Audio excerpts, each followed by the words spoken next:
و امروز سن سباستین براونی. اول براونی را آماده می‌کنیم.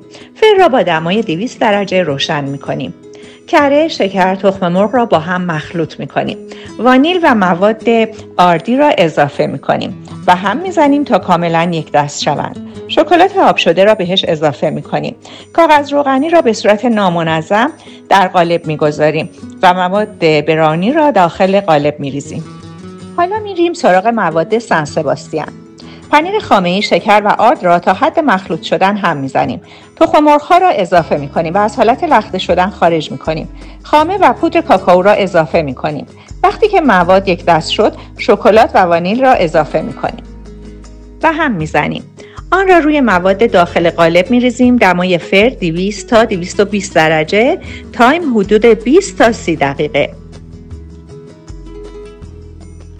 این براونی برای ایام کریسمس و همچنین کسانی که قصد فروش به کافه یا برای کافه شخصی نیاز دارند عالیه.